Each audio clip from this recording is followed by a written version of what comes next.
We got some more real life drama. These are your stories, not mine. These are yours. Y'all got some crazy shit going on in your life, let me tell you. My mother broke into my house and almost beat me to unalived. And I was shocked at just the break-in part. My husband, 55 male, and myself, 56 female, bought a new car because we needed one. We bought what we could afford. It was a 2-car door, and that seemed wrong to my mother.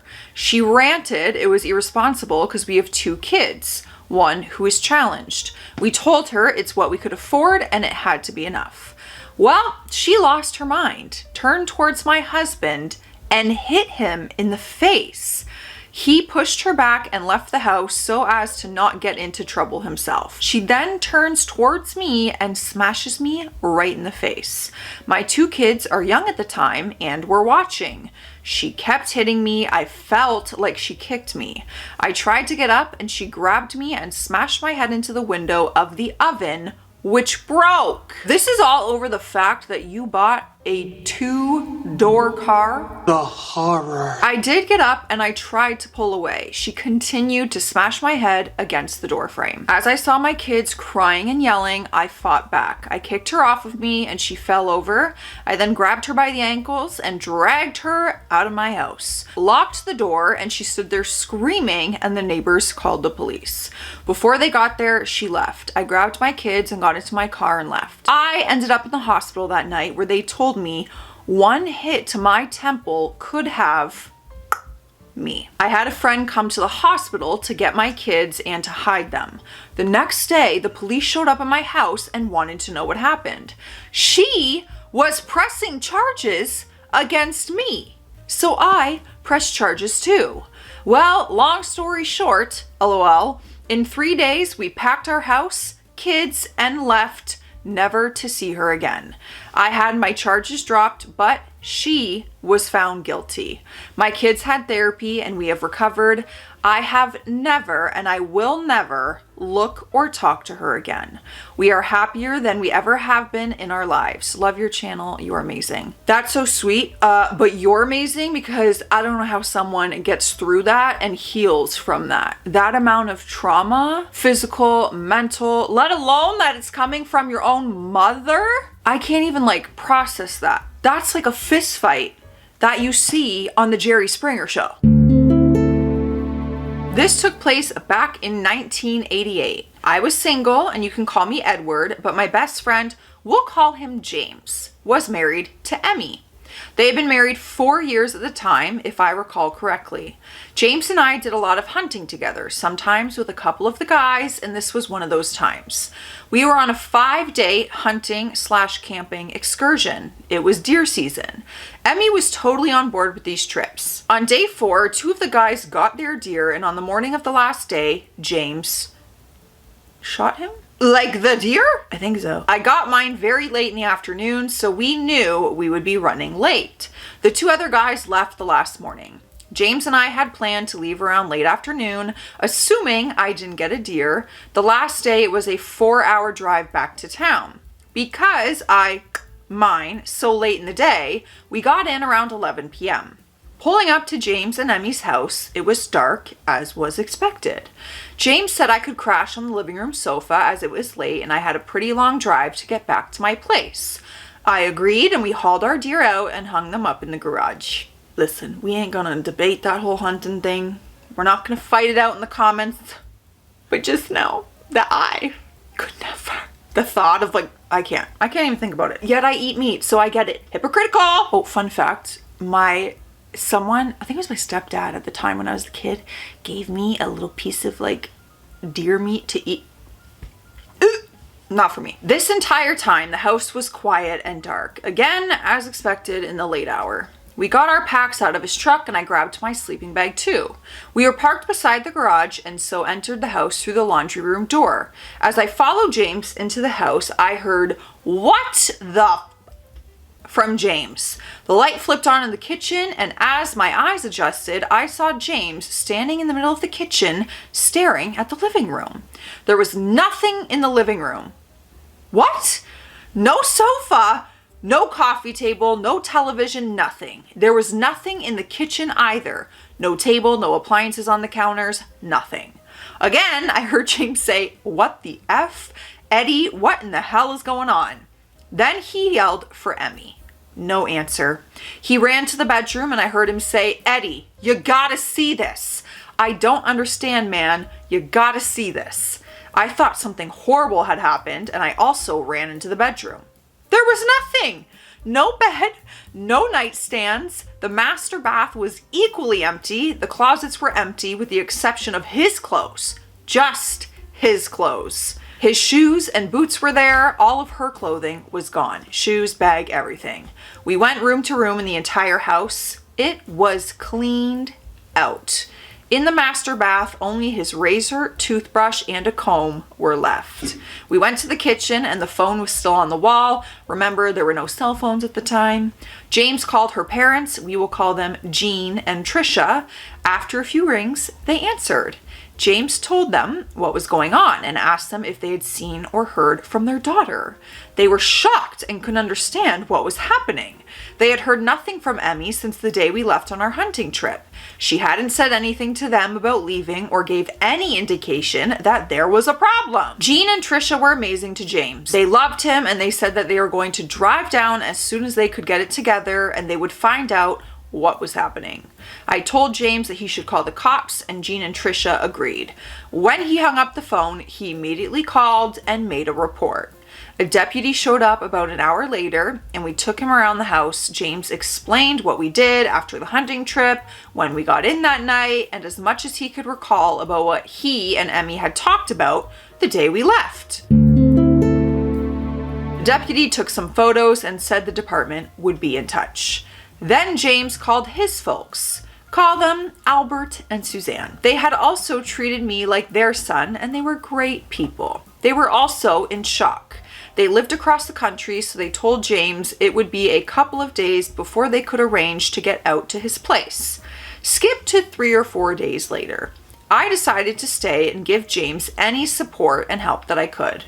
All of us were standing in the middle of an empty house. Emmy's folks didn't know what to make of the situation. The police had made a preliminary investigation and had found that one of the neighbors had recalled seeing plain white box trucks in the driveway and parked beside the garage on the morning after we had left on our hunting trip. So girl wasted no time. She knew. She had a plan all along. She's like, the day he's gone, I'm gone. That's when James's mom, Suzanne, suggested that Emmy must have planned this. She must have decided to pack up and leave. But why was the unanswered question? Emmy's folks also agreed that this had to be planned. I told James to get a private investigator and find out what the hell was going on. The cops contacted James later in the day and said they had also been investigating and that they also thought that a PI would be a good idea. They made it clear that they had absolutely no reason to think he had anything to do with this bizarre situation. They had checked Emmy's credit cards and none of them showed any activity. Oh my gosh. They had also contacted their bank, and while the joint checking account they shared had been accessed with exactly half the funds withdrawn in cash, James's personal account had not been touched. They had no leads on the white box trucks as there was no identification on them. Just plain white, no descript box trucks. What? Weird. None of the neighbors had seen anyone other than Emmy the day we left for our hunting trip. Skip ahead 2 weeks. I had to get back to my place and my job. James and Emmy's parents had to get back to their homes as well. I got a phone call from James and he said he had received a certified envelope and that he had to sign for it at his place of work. He was emotional. I could tell he was struggling to keep his composure. It was from an attorney in Los Angeles. There was a letter and a couple of documents. The documents were divorce paperwork, which I guessed in my head. The letter was from the attorney who was representing Emmy. It explained that Emmy was filing a no-fault divorce. Either he had to buy out her half of the house or it had to go up for sale and the proceeds divided half and half. It also stipulated that she would have no further contact with him, his parents, or her parents. When he read that part, it nearly tore him up. It got me too. The letter went on to explain that there was to be no effort to find her and that the PI he had hired was to cease and desist any and all investigations. The attorney had included a handwritten note that told James that he had no idea why his client had done what she did. He let James know that because of privilege, he couldn't say anything about his meetings with Emmy. The very next day, the PI phoned James and said he had been served with a cease and desist order, as well as an order of protection that barred him from coming within 1,000 feet of Emmy. That was it. That's the story. To this day, we have no idea where Emmy went or where she is. Her folks passed heartbroken in the early 90s, having never heard from their daughter again. James lost his folks shortly after that. This still is very hard on him. He remarried a couple of years after that to a really great girl who treats him well and is very understanding. He deserves that. But he did not deserve what happened to him 37 years ago. Like, is Emmy okay? Or did Emmy get like... Here I am thinking like she's the victim of a true crime documentary. But there was an attorney involved on her side. Emmy, if you're out there, please explain. I have so many questions. I mean, me? What about James? Next up is a story from Miller. Oh my God, have you guys seen We're the Millers? If you haven't, such a good movie. Trigger warning for talking about a traumatic experience. This cheating story is so dramatic and crazy, not even Joey from the TV show Cheaters would get involved in this dysfunctional mess. Well, my nosy ass would definitely want to be involved. My girlfriend's best friend tried to get me to sleep with her. This played out over a few years, so I will provide a timeline to help set the stage. Thank you. I, 31 male, was 22 at the time and had been in a relationship with my then girlfriend, Meredith, for 5 years. We met each other in high school and immediately clicked with each other. She was everything I was looking for in a woman, and eventually we started dating. I got to meet her family and it seemed like nothing could go wrong. Oh, how wrong I was. After high school, that's when our relationship began to grow strained. Meredith was attending a different college than I was. Meredith got a scholarship from Harvard. So Meredith is very smarty pants. I'm just jealous, like that is with the most respect. Where she wanted to go to pursue her psychology degree, which was something she always wanted to do.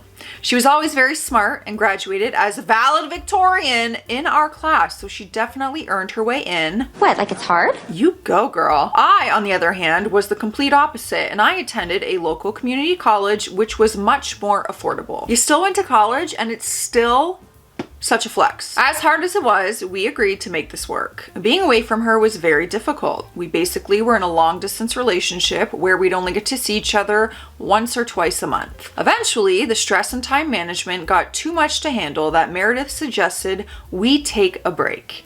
As hard as it was needed. After the spring semester ended, Meredith and I arranged for me to come visit her. I told her I was going to come for the weekend, but I planned a surprise where I took the week off from work to stay the whole week with Meredith. After flying into Boston, I took the subway to Cambridge, which is where Harvard is located. Meredith's apartment was on the east side of campus, within walking distance from the subway. After buying some flowers, I went to her apartment and I rang the doorbell. The door opened and Meredith stood there surprised, but also looked sort of scared. I didn't think anything of it because I was so happy to see her, so I embraced her. I told her I wanted to surprise her and that I was staying with her the whole week. Rather than being excited, Meredith said, "I wish you told me beforehand." Uh-oh. I was confused by what she meant by that, but then I heard this voice coming from inside. "Who's at the door, babe?" I then saw this guy come around the corner and he stood there and just stared at me. Needless to say, I was shocked and heartbroken. "You've been cheating on me?" I asked Meredith. All she could say was, "I just needed someone to make me happy."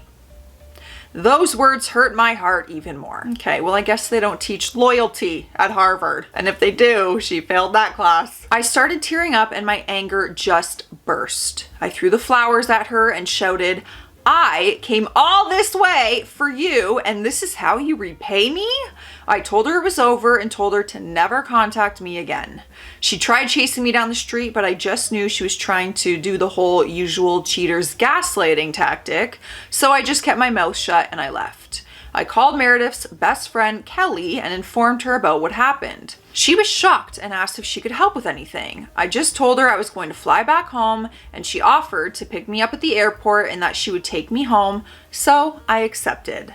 After arriving back home, Kelly asked if this would be the last time we would see each other, and I painfully said yes.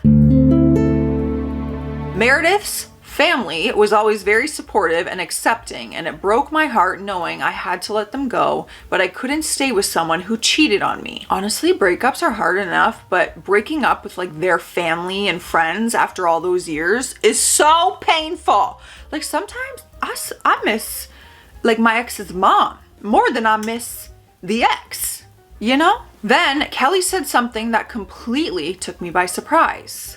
Maybe it doesn't have to be. If she won't appreciate you, I will. And before I knew it, she pulled me in and kissed me. I immediately backed away because this was wrong. I know the media and society may say it's okay to get back at your ex for cheating on you, but that is not the kind of man I am. Kissing your ex's sister makes you no better than what they did to you. Sister? I thought you said best friend. Unlike lots of today's men, I have standards. Ooh, you gonna get some flack in the comments for that one, but just know it was his words, not mine. I'm just reading it. It took me years to get over this whole ordeal. I haven't gone on a date since because I've developed trust issues from this. I did seek help, but the pain is still there. I hope Meredith never finds real love because people like that don't deserve it. So Meredith never found out that her sister quite literally kissed you? I'll tell her. We got another one and they want it to be left anonymous. Whoa boy, I have quite a few bad dating stories. Maybe I'm the problem. Haha, I don't know.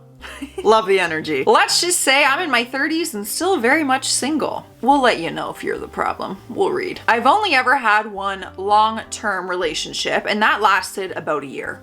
Buckle up, I'll tell you two of my stories. The one that ruined me was the guy I'd been chasing since high school. I was head over heels for him, and normally one would get the hint that he wasn't interested and give up. However, he never acted like he wasn't into me. In fact, a lot of the time, he treated me like a princess. He would come over all the time, he would take me out to dinner or the movies, and anytime I was in trouble, he would come rushing to help. By the time we were adults, everyone, like friends, family, acquaintances, all thought that we were on track to be married. There wasn't a single person who didn't think he wasn't in love with me. I lost my virginity to him. He would talk to me about how much he wanted to be a father, that it was a dream of his to be a husband, etc. Further instilling to me the idea that he and I were meant to be. Then came the last time he spent the night with me. He told me he loved me, but not in that way. That his heart belonged to someone else? Okay, well, does your dick too? Because it's been in me. That he cared deeply for me, and that was why he had tried, but that he didn't want to waste our time lying to me and himself anymore. I was dumbfounded, at a loss for words. The fact that he wrapped his arms around me tightly after that actually made it hurt so much more. That he said all the right things after the business was awful. I'm pretty sure my heart broke that night, never to be whole again. He left the next morning and I haven't seen or spoken to him since. He ghosted me, cut me out of his life. I'm not sure if we were ever really actually dating, to be honest. I just know we were intimate and spent nearly every day together for about a year leading up to that night. He never corrected people if they called me his girlfriend, and his parents also referred to me as such. Yeah, sounds like you're dating. Anyway, I haven't seriously dated anyone since, and I was about 22, almost 23 then. I tried going out with guys for a little while after that, but the terrible experiences only solidified my aversion to relationships. The last date I went on is when I was 24. The guy picked me up and told me that we were going out for dinner. However, he instead pulled into the parking lot of one of our local parks and wanted to do the horizontal mambo in the back seat. Like, people actually do this. Hey, I'm gonna take you out to dinner, and instead drive to a park and like, hey, wanna in the back?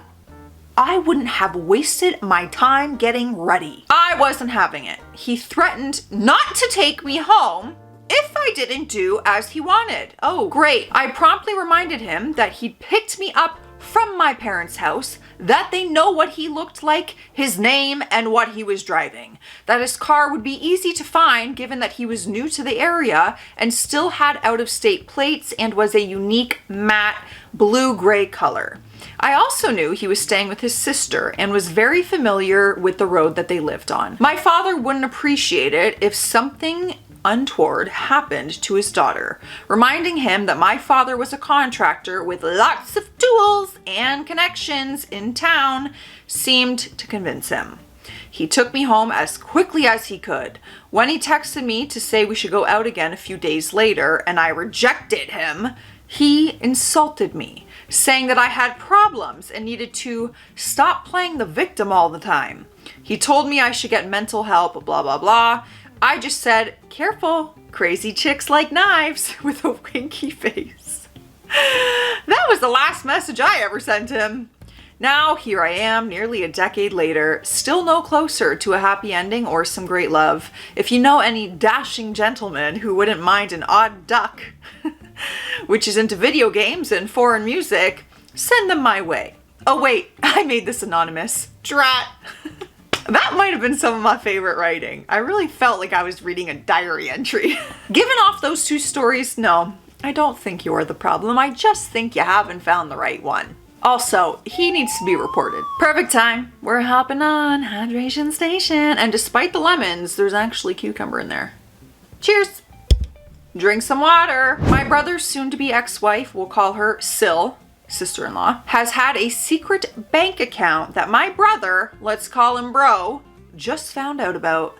They've been together almost 15 years, and we're talking about hundreds of thousands of dollars saved on a teacher's salary? That's a pretty big betrayal, in my opinion. If she would lie to him about that, what would she lie about? What's worse is that sister-in-law, I'm just gonna say Sil. What's worse is that Sil has been spending bro's money for years to support her shopping addiction, to the point that it was a topic of contention between the two. So I guess that was the reason she managed to save so much. My mom was telling me about this as she lives on the same property as bro and Sil. I live halfway across the country. As state law goes, it's a marital asset and bro is entitled to half. However, I thought about it and asked mom if Sil was taking the money for her divorce money out of that account. That is a legal no-no.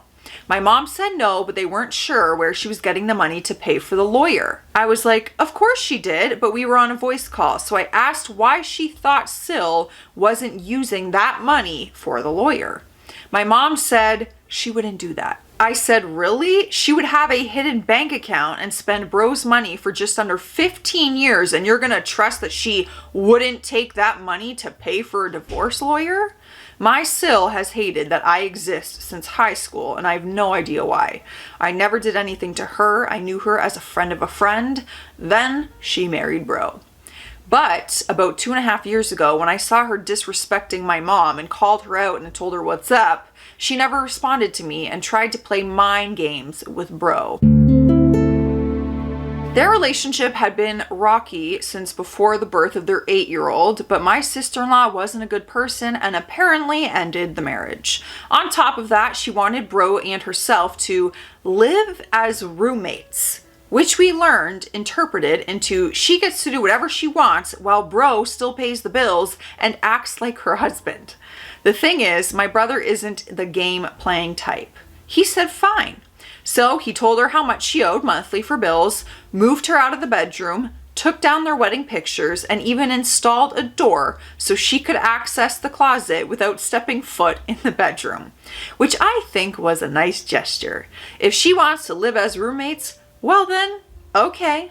Apparently she didn't mean it. She wanted to go to therapy. She wanted to work things out. Please take her back, yada, yada, yada. The therapist told bro to get the F out. Sister-in-law shows signs of NPD. He's doing himself no favors by staying with sister-in-law. She's toxic, run, a lot like what I've been saying for a while, but in nicer language. I may not be the nicest person, but I am a kind person. I don't lie because it causes drama, and I am really, really bad at it, and honestly can come off a bit insensitive.